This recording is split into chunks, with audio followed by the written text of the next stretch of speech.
வணக்கம், எல்லாருக்கும் வணக்கம். கசகல வேதவி பைரவரப்பணம் சரணம் ஜெகன்மாதா புவனேஸ்வரி திருவி சரணம் கசேவகுல பண்டார வேதாச்சரியா திருப்பாரபணம் சரணம் கஷேதோகுரீதோ திரு கிணராமன குறித்து பாரமபணம் சரணம் பிரபம்ம ஸ்ரீ நரரி பாபா ஜித்தருடைய அப்பணம் சரணம் ஓம் ஸ்ரீம் கால பைரவாய் கராச்சம் ஓம் ஐம் சௌன பைராஸ்வரி ஓம் கிரீம் யோக பேஷபட்சம் சங்குரு பைரவாய் மங்களம் ஓம் ஸ்ரீம் கிருமாய் ஜெகன்மாதா பிதா பிரபம்ம பைரவம் திருடைய அப்பணம் சரணம் ஓம் கிரீ நமசிவாய பைரவ சிவம் திதி விஷ்ணு ததாவாரஹ நட்சத்திர விஷ்ணு ரேவசா योग सगरणम से विष्णु माया जगत गुरु गुरुवर्मा गुरु विष्णु गुरुदेवो महेश्वर गुरु साक्षात् परब्रह्म तस्मै श्री गुरुवे नमो नमः। जयंती मंगला मंत्रकाली भद्रकाली कपाली दुर्गा समा शिवरात्रि स्वाहा सदा नमस्तुति महादेवी से विद्महे विष्णुमत्ये धीमहि तन्नो लक्ष्मी प्रचोदयात् ओम शुभनत्वजाय विद्महे स्वलस्ताय धीमहि तन्नो भैरव प्रचोदयात्।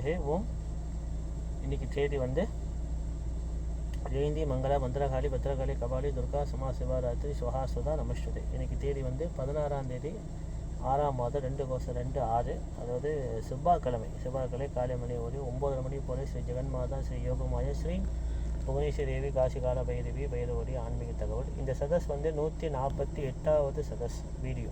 அது வந்து இந்த ஆன்மீக தகவலை பற்றி புவனேஸ்வரி பைரவர் ஆன்மீக தகவல். இது ரொம்ப முக்கியமான ஒரு தகவல். இந்த ஆண்டு தொடக்கத்தில் நான் வந்து இந்த ராசி பலனை பற்றி நான் சொல்லியிருக்கேன்.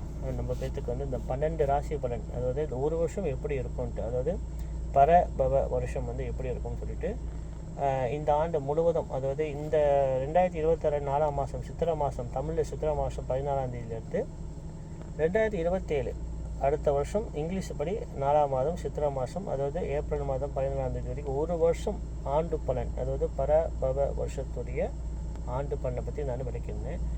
அதை வந்து நீ திருப்பி எல்லோரும் இந்த என்னோடய ஃபாலோவர்ஸ் அத்தனை பேரும் திருப்பி நீங்கள் போட்டு கேட்கணும். எந்தெந்த ராசிக்கு மேஷ ராசியிலேருந்து மேஷ ரிஷப மிதுனம் கடகம் சிம்மம் கன்னி துலா மகரம் மீனம் தனுசு மகரம் கும்பம் மீனம், இந்த 12 ராசிக்காரங்களும் அந்த ராசி பலனை கேட்டு, இது வந்து பொதுவான பலன் தான். ராசி பலன் என்பது வந்து 100க்கு ஒரு 20% தான் வேலை செய்யணும். அடிக்கடி நான் சொல்லியிருக்கேன் இல்லையா. முழுமையான பலன் நீங்கள் பார்க்கும்போது உங்கள் நம்பிக்கையான குருமார்களை நீங்கள் கண்டுக்கிட்டு, ஜோதிடம் தெரிஞ்ச சில குருமார்கள் வந்து வேதங்கள் படித்து அவங்க கோயில் பூஜை ஒன்றுமே செய்வாங்க, வைதிக தர்மம், அது ஆகம பூஜை ஒன்று செய்வாங்க. சில குருமார்கள் ஜோதிடங்கள் நல்லா கற்றுக்கிட்டு ஆகம பூஜையும் கோயில் பூஜையும் செய்வாங்க. அவங்களுக்கு வைதிக தர்மம், இப்போ பட்சங்களுக்கு ஹோமங்கள் செய்வது, யாகங்கள் செய்வது, அது ஜாதக ஹோமங்கள் இதை கற்றுக்கிட்டு செய்கிறவங்களும் வைதிக குருமார்கள் சொல்லுவாங்க. அந்த மாதிரி உள்ள குருமார்கிட்ட உங்கள் முழுமையான ஜாதகத்தை பார்க்கணும். உங்களோட தசாபத்திகள் என்ன, உங்கள் லக்னம் என்ன நடப்பு தசாபத்தி நடக்குது, அது நல்ல தசையாக கெட்ட தசையான கவனிக்கணும். அதாவது நான் என்ன சொல்கிறேன்னா, சிலர் ஒரு கருத்து என்னென்னா, சில கிரகங்கள் கெட்ட கிரகங்கள் கெட்டது தான் செய்யும், சில கிரகங்கள் நல்ல கிரகங்கள் நல்லதான் செய்யும் அப்படின்னு கணக்கு சொல்கிறாங்க. அப்படி ஒன்றும் இல்லை. 9 நவகிரகம் நல்லது செய்யும், 9 நவகிரகம் கெட்டது செய்யும். அது நம்மளோட கர்மாவை பொறுத்து தான். நம்ம இந்த வழிபாடுகள், அதாவது நான் என்ன சொல்கிறேன்னா, விழுந்து சாமி கூப்பிட்டா தான் நம்ம மோட்சத்துக்கு போகணும் அவசியமே இல்லை. மற்றவங்க வயிற்றுச்சில் கொட்டிக்காமல் இருந்தாலே ஓட்டப்பட்டிக்க நம்மளுக்கு மோட்சம். ஆனால் ஏன் இத்தனை வழிபாடு இத்தனை பரிகாரம் இல்லைன்னா, இந்த நவகிர தோஷங்களை நம்ம தப்பிப்பதுக்காக தான். நவகிர தோஷங்களோட கர்மான்னு இருக்கு இல்லையா, அது தப்பிப்பதுக்காக தான் இந்த பரிகாரங்கள், பூஜைகள், புனஸ்காரங்கள். ஆனால் என்னோட கருத்து என்னென்னா, வழிபாடு வந்து எல்லாரும் அவங்க இஷ்டப்படி என்னப்போ செய்கிறாங்க, அது அவங்க நம்பிக்கை. எந்த வழிபாடும் நம்மளோட இந்து சனாதன தர்மத்தை சேர்ந்த குருமார்கள் எனக்கு தெரிஞ்சு குறை சொல்ல மாட்டாங்க. அவங்க நம்பிக்கை, அவங்க என்ன வேணால் செஞ்சுட்டு போகிறாங்க. ஆனால் வேதபூர்வமாக போகணும், ரிஷிகள் சொன்னபடி வேதபூர்வமாக போனால் மந்திர ஜபம் ரொம்ப முக்கியத்துவம் கொடுப்பாங்க. தீபம் வந்து உயிர். 3ஆக பெரிய தீபம் என்பது யாகம் வந்து அவங்க வசதி ஏற்ற மாதிரி செஞ்சுக்கலாம். ஆனால் மந்திரங்கள் தான் ஒன்று தான். அவங்க எப்படி செஞ்சாலும் சரி, வீட்டில் செஞ்சாலும், ஆத்தங்கரை செஞ்சாலும், கடற்கரை ஓட்டில் செஞ்சாலும், மலை பகுதி செஞ்சாலும், சொந்த வீட்டில் அதெல்லாம் கணக்கு இல்லை. யாகங்கள் தர்மங்கள் எல்லாம் ஒன்று தான். அந்த குருமார்களை பொறுத்து, அந்த தவம், அந்த குருமார்களுடைய தவம் எவ்வளோ வலிமையானது, அதை பொறுத்து வேலை செய்யும். அதான் ஒன்று மட்டும் சொல்கிறேன், என்னோடய அனுபவம். நம்ம எங்கே போய் யாகம் பண்ணாலும் மற்றவர்களுக்கு சரிவர செய்யவே முடியாது. அதில் ஒரு குறை கண்டிப்பாக இருக்கும். ஆனால் எப்படி அது பூர்த்தி ஆகுது, பழிக்குதுன்னா, நம்ம அந்த யாகத்தை செய்வதற்கு முன்னால் ஒருத்தவங்க போய் யாகம் செய்வதற்கு முன்னால் நம்ம அந்த மந்திரம் சுற்றி பெறணும். அந்த ஒரு மூல மந்திரத்தை 108 முறை சுற்றி பெறணும். டெய்லி 1008 முறை சொல்லி 48 நாள் அந்த மந்திரத்தை ஜபம் பண்ணால் தான் அந்த மந்திரத்துக்கு உயிர் வரும். அது வந்து ஒரு மந்திர சாஸ்திர விதி. இந்த குருமார்களுக்கு தெரியும் எப்படி மந்திரத்தை உயிர் கொடுப்பதுன்ட்டு. அப்புறம் அவங்க தனிப்பட்ட முறை எளிய முறையில் பிரம்ம யக்ஞம் செய்யணும். செய்து அந்த அந்த 108 யாகம் தாண்டிட்டாங்கன்னா அவங்களுக்கு அந்த சாதாரண ஒரு யாகம் உட்காந்து சொன்னாலே அது பூர்த்தி ஆயிரும். அதுதான் தர்மம். சில பேர் நினைக்கிறாங்கன்னா இன்றைக்கி போய் கற்றுக்கிட்டு வந்து வேதத்தை நாளைக்கு யாகம் பண்ணால் பூர்த்தி ஆகும், அப்படி ஒன்றும் இல்லை. ஒரு வேத மந்திரத்தை கற்றுக்கிட்டு அந்த மந்திரத்துக்கு உயிர் கொடுக்கணும். அப்போ பிரம்ம யக்ஞம் அந்த மந்திரத்தை வச்சு பிரம்ம யக்ஞம் பண்ணணும். பிரம்ம யக்ஞம் செய்த பின் அந்த மந்திர தர்ப்பணம் பண்ணணும். இப்போ எடுத்துக்க வச்சுங்களேன், இப்போ விநாயகர் மூல மந்திரம் நம்ம சொல்கிறோம் வச்சுங்களேன். ஓம் ஸ்ரீம் க்ரீம் க்ளீம் கலாம் கம் கணபதி வரவரத சர்வஜனமே வசமானாய சுவாஹாட்டும் இந்த மந்திரத்தை சொல்கிறோம். இப்போ இந்த மந்திரத்தை நம்ம என்ன செய்யணும்னா, குரு அப்பாவை அம்மா தாயை மதித்து அனுமதி வாங்கி, அப்பாவை மதித்து அனுமதி வாங்கி, மூன்றாவது குரு ரொம்ப முக்கியம். அந்த மந்திரத்தை சொல்லிக் கொடுத்த குரு கண்டிப்பாக கடைசி காலம் வரைக்கும் மதிக்கணும். தப்பாக பேசினா அந்த மந்திரத்துக்கு உயிர் இல்லாமல் போயிடும். அந்த மந்திரத்தை சொல்லிக் கொடுத்த குரு இறந்த பின் அவர் உடம்பு அழுகக்கூடாது, ஜீவசமாதி பண்ணணும். இல்லைன்னா அவர் சொல்லிக் கொடுத்த பாடம் அனைத்தும் வீணாயிரும். அதனால தான் குருமார்களை அகோரிகளை சாதுக்களை காசியில் எரிக்க மாட்டாங்க, ஜீவசமாதி பண்ணுவாங்க. இதுதான் சாஸ்திர விதி. அது பிறகு நான் சொல்கிறேன், அது பிரம்ம யக்ஞம், பிரம்ம சாஜ்யம் சொல்லுவாங்க, பிரம்ம சாஜ்யம் சொல்லுவாங்க. இப்போ ராமானுஜன் சாஜ்யம் அணிஞ்ச பிறகு அசுரி கோயில்னு சொல்கிறது இல்லையா, ராமானுஜன் பூத உடலை கோயில் உள்ளுக்கு பிரம்ம யக்ஞம், அதாவது சமாதி பண்ணுங்க, பிரம்ம சமாதி பண்ணுங்கன்னு சொல்லி அவனை உடம்பை இன்ன வரைக்கும் போத உடலை என்ன பாடம் பண்ணி வச்சுருக்காங்க இல்லையா. அது குரு வழிபாடு ரொம்ப முக்கியத்துவம் பெறும். சரி, அது ஒரு பக்கம் இருக்கட்டும். ஓம் கிரி நம சிவாய பைரவ சிவம். அப்போ அந்த மூல மந்திரத்தை நம்ம 48 நாள் ஒரு நாளைக்கு 1008 முறை சொல்லணும். சொல்லி அதன் பின் அந்த சொல்லி முடித்த பிறகு அந்த மந்திரத்துக்கு தர்ப்பணம் பண்ணணும். இப்போ எடுத்துக்காட்டு, ஓம் ஸ்ரீம் க்ரீம் க்ளீம் கலாம் கம் கணபதே வரவரத சர்வஜனமே வசமானாய ஸ்வாஹா சொல்லிட்டு நமஸ்தர்ப்பயாமி சொல்லிட்டு நீர் வர்க்கம் பண்ணணும். அது இப்போ நீங்கள் மாத்ரு பித்ரு தர்ப்பணத்துக்கு இடது கை பயன்படுத்தணும். தேவ தர்ப்பணம், இது தேவ மந்திரம் இல்லையா, இதுக்கு பேர் தேவ தர்ப்பண மந்திரத்துக்கு வலது கையில் தீர்த்தத்தை எடுத்து சூரிய பகவானை சூரிய பகவான் தான் கண்ட தெய்வம். எல்லாத்துக்கும் சூரிய பகவான் தான் குலதெய்வம். அவர் தான் எல்லாத்துக்கும் கடவுள். நம்ம எங்கள் அப்பா கும்பிட்டாரு குலதெய்வம் இது அதெல்லாம் கிடையாது. எல்லா வேத சாஸ்திரப்படி இப்போ நான் பைரவ உபாசகராக இருந்தாலும் எனக்கு முதல் தெய்வம் அப்பா அம்மா குரு 3 பேரும் சூரிய பகவான் தான். அது எனக்குன்னு எல்லாத்துக்கும் அது ஏற்றுக்கிறதுக்காக அவங்க இஷ்டம், முக்கியம் இல்லை. எனக்கு நான் சொல்கிற கடமை நான் சொல்லிடுவேன். அவர் சூரியனை பார்த்து இந்த தர்ப்பணம் மந்திர தர்ப்பணம் பண்ணணும். இப்போ எடுத்துக்காட்டு, நம்ம ஒரு மந்திரத்தை உயிர் 48 நாள் சொல்லி ஒரு நாளைக்கு நான் 1008 வாட்டி சொல்லி நம்மளுக்கு அந்த உயிர் பெற்ற பிறகு அந்த மந்திரத்தை 108 முறை தர்ப்பணம் கொடுக்கணுமா. அப்போ ஏன்னா அந்த மந்திரத்தை கண்டுபிடிச்ச குருக்கு நீங்கள் மரியாதை செய்யலைன்னா, தர்ப்பணம் கொடுக்கலன்னா அந்த மந்திரத்துக்கு உயிர் இல்லாமல் போயிடும். ஓகே, அது 2வது விதி. 48 நாள் ஒரு மந்திரத்தை 1008 வாட்டி ஒரு நாளைக்கு சொல்லி சித்தி பெறணும். சொல்லி முடிச்சா அது உயிர் பெறும். அப்போ நீங்கள் சொல்லிட்டு வரும்போது மது மாமிசம் ஆசை பேராசை இருக்கக்கூடாது. அது மது போதைப் பொருள், மாது கெட்ட பழக்க வழக்கங்கள், பெண்கள் சமாச்சாரங்கள், அப்புறம் இதெல்லாம் இல்லாமல் கெட்ட எண்ணங்கள் இல்லாமல் 48 நாள் நீங்கள் சொல்லி முடிச்சு அதுக்கு அந்த மந்திரத்துக்கு உயிர் வந்த பிறகு மந்திர தர்ப்பணம் பண்ணணும். மந்திரத்துக்கு இந்த மாதிரி தர்ப்பணம் இருக்குது. எந்த மந்திரம் தர்ப்பணம் பண்ணிட்டு அதன் பின் அதே மந்திரத்தை 1008 வாட்டி சொல்லி அதே மந்திரம் சொல்லி யாகம் வளர்க்கணும். அது தேவ தர்ப்பணம். யாகத்துக்கு பேர் தேவ தர்ப்பணம் தான். சில பேர் சொல்கிறாங்க, இப்போ அம்மா அப்பாவுக்கு செய்கிற சிராத்தத்துக்கு சுதாதேவி நம சர்ப்பயாமி வரும், ஹோமத்துக்கு ஸ்வஹாதேவின்னு வரும். இது சுதாதேவி, ஹோமத்துக்கு ஸ்வஹாதேவி, இதுதான் வித்தியாசம். அப்போ மந்திரத்துக்கு உயிர் கொடுக்கணும், அப்புறம் அந்த மந்திரத்துக்கு தர்ப்பணம் பண்ணணும். அந்த மந்திரத்தை கண்டுபிடிச்ச குருக்கு நீங்கள் தர்ப்பணம் செஞ்சால் தான் மந்திரத்துக்கு உயிர் பெறும். 3வதாக அந்த மந்திரத்தை சொல்லி யாகம் வளர்க்கணும். எப்படின்னா ஒரு மூல மந்திரமாக நீங்கள் சொல்லி 1008 முறை சொல்லி அது பிரம்ம யஜ்ஞம். அதுக்கு பிறகு அந்த மந்திரத்தை யாருக்கு நீங்கள் ஓமசிம் மந்திரத்தை நீங்கள் பயன்படுத்தும் போது கண்டிப்பாக மூல மந்திரம் சொல்லி ஆகணும் இல்லையா. சொல்லும் போது அந்த மந்திரத்தில் என்ன குறை இருந்தால், அது ஓமத்தில் ஏதாவது ஒரு குறை இருக்கும். ஓமம் செய்யணும். இப்போ நானே ஓமம் செய்ய வீட்டுக்கு போகிறேன், ஒரு இடத்துக்கு போகிறேன், அதில் ஏதோ குறை கண்டிப்பாக இருக்கும். குறை இல்லாத இடமே இருக்காது. ஆனால் நம்மளோட மந்திர சக்தி, மந்திர சித்தி அந்த யாகத்தை பூர்த்தி பண்ணும். இது விதி. சரி, இது 2வது விதி. 3வது விதி இப்போ எடுத்துக்காட்டு, நம்ம எல்லாரும் குடும்பவாசிகள், நம்மளுக்கு பொருளாதாரம் பிரச்சனை கண்டிப்பாக நம்மளுக்கு வரும். நம்மளுக்கு கர்மான்னு ஒன்று இருக்குது இல்லையா, அதுக்கு ரொம்ப முக்கியத்துவம் வந்து சுரண ஆகாஷ்ண பைரவர் மூல மந்திர ஜபம் ரொம்ப ரொம்ப முக்கியம். அந்த மூல மந்திரத்தை இன்றைக்கி நான் சொல்கிறேன். பார்க்கணும்னா எங்களை மாதிரி உபாசகர் வந்து இந்த மூல மந்திரத்தை வந்து ரொம்ப ஓப்பனாக சொல்லக்கூடாது தான். சிஷிய பிள்ளைகளுக்கு மட்டுமே காதலை வந்து உபதேசம் பண்ணணும். ஆனால் நான் இந்த விஷயத்தெல்லாம் சொல்லலைன்னா அவங்களுக்கு எப்படி தெரியாமல் போயிடும். இந்த இந்த இந்த முறைகளும் இந்த வழிபாடு விஷயங்களும் நான் சொல்லலைன்னா அது உங்களுக்கு தெரியாமல் போயிடும். அதனால தான் வந்து இந்த மந்திரத்தை நான் வந்து உங்களுக்கு சொல்கிறேன். இது சுரண பைரவர் மூல மந்திரம், மகாமந்திரம், 2 மந்திரம் இருக்குது. அதுக்கு முன்னால் திரியம்பகம் மந்திரம் எல்லாத்துக்கும் தெரியும். ஓம் திரியம்பகம் ஜாமகே சுகந்தியம் புஷ்டிபத்திரம் உருவாதி பந்தனாத் முஷிஹோ முஷியமாம் அமிர்தாதி எல்லாத்துக்கும் தெரியும். லட்சுமி காயத்ரி ஓ மகாதேவீஷ வித்மஹே விஷ்ணு பத்னீஷ தீமஹே தன்னோ லட்சுமி பிரஜோதியாது. இந்த மந்திரம் புவனேஸ்வரி மந்திரமாக நீங்கள் ஏற்றுக்கலாம். 3வது பைரவருடைய சுரண பைரவோட பொதுவான காயத்ரி மந்திரம் ஓம் சுவனத் பஜாய வித்மஹே சூல அஷ்டாய தீமஹே தன்னோ பைரவ பிரஜோதியாது. இந்த 3 மந்திரமும் முதல் சொல்லிட்டு அதன் பின் சுரண பைரவ மகாமந்திரம் மூல மந்திரம். இது வந்து நான் ஏற்கனவே ஆர்டிக்கல் நான் கொடுத்துருக்கேன். என்னோட கஷ்ட நிவாரணம் ஆபத்தாரகன் சரி காசி கால பைரவர் வழிபாடு முறைகளில் ஆர்டிக்கல் நான் 2012 வெளியாக்க நினைக்கிறேன். அந்த ஆர்டிக்கலில் அந்த மந்திரம் நான் உங்களுக்கு கொடுத்துருக்கேன். நீங்கள் அதை நீங்கள் கண்டிப்பாக நீங்கள் மரப்பணம் பண்ணி ஜம் பண்ணணும். என்ன மந்திரம் சொல்கிறதுக்கு முன்னால் உடல் சுத்தி பண்ணணும் ஒரு சாஸ்திரம் இருக்குது.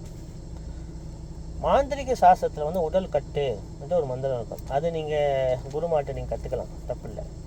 ஆனால் வேத பூர்வமாக ஒரு மந்திரம் வந்து பஞ்சபாத்திரம் வச்சுக்கணும். ஒரு சின்ன செம்பு இல்லை தமிழில் இந்த மோதிர விரலில் வந்து இந்த 3 விரல் இருக்கு இல்லையா, இந்த ஆள்காட்டி விரல் நடுவிரல் இந்த 3 விரலை வந்து அந்த தீர்த்தத்தை தொட்டுட்டு அதுக்கு முன்னாடி அந்த தீர்த்தத்தை வந்து கையால் மூடி தண்ணி இதெல்லாம் மூடி ஓம் கம் கணபதியே நமோ நமஹா சொல்லணும். ஓம் கம் குருப்பியோ நமோ நமஹா சொல்லிட்டு அந்த மந்திர ஜலத்துக்கு நீ உயிர்க்கணும். என்ன மந்திரம்னா ஓம் நம சிவாய நாரண்ணாய தச தோச அராய கங்காய ஸ்வாஹா.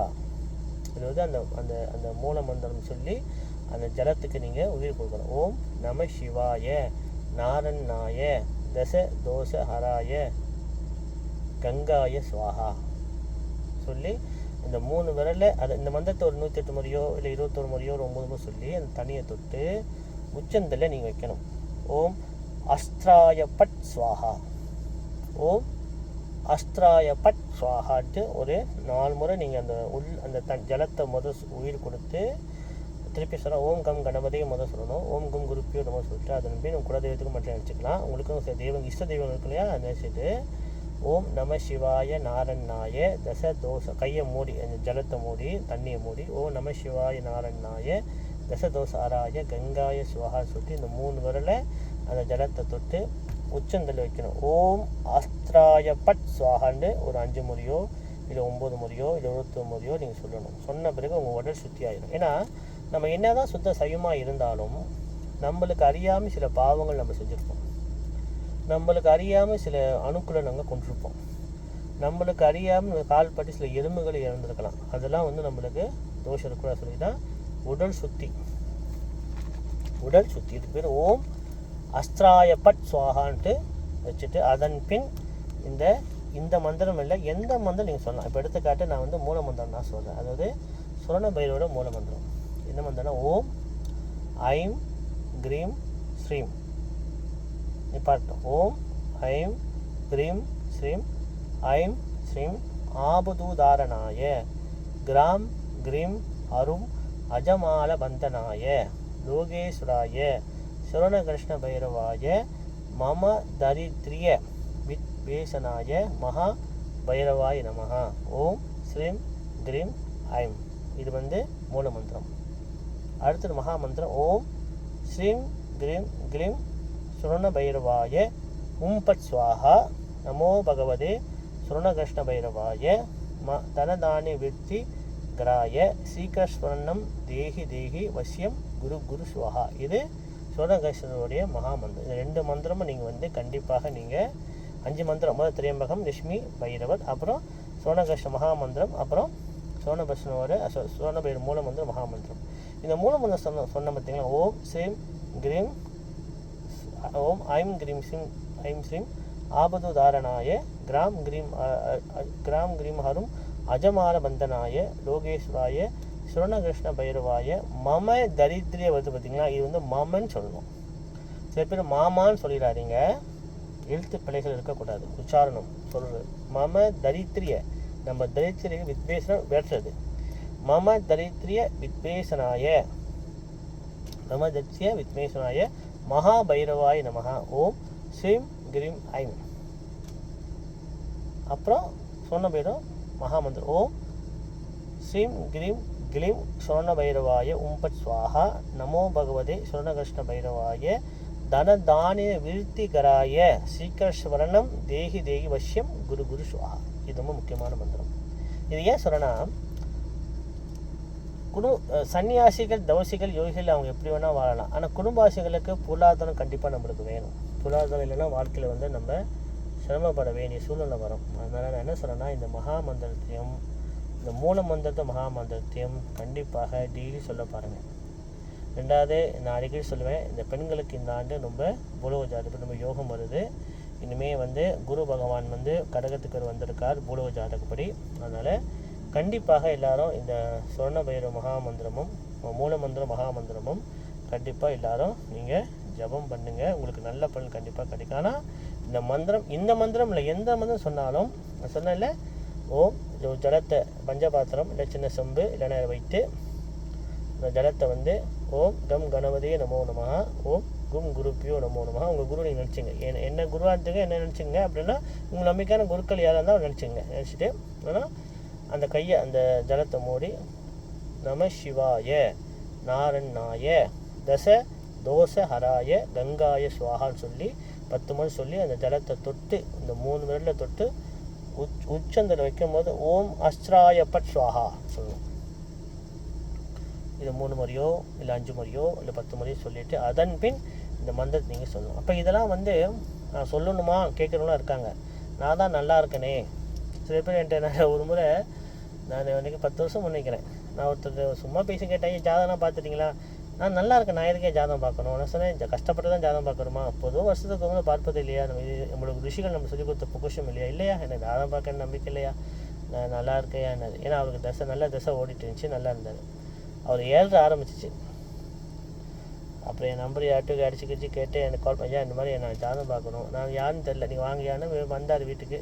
இப்போ ஜாதத்தை பார்ப்பா அதான் உங்களுக்கு பார்த்த மாதிரி. ஆமாம், ஒரு வாட்டி நீங்கள் கேட்டீங்க ஜாதகம் பார்த்தீங்க, நான் நல்லா இருக்கேன், நான் ஜாதகம் பார்க்கணும்னு கேட்டேன். இப்போ எனக்கு வந்து சுற்றி அடிக்குதுன்னாரு. சுற்றி கிழக்கு அடிக்குதான். நான் சொன்ன கிழக்கு உங்களுக்கு சுற்றி அடிக்கல, உங்கள் கர்மா, நீங்கள் செய்த கர்மா உங்களுக்கு கெட்ட நேரம் வரும்போது அதுக்கெல்லாம் பதில் சொல்லணும் இல்லையா சொன்னேன்.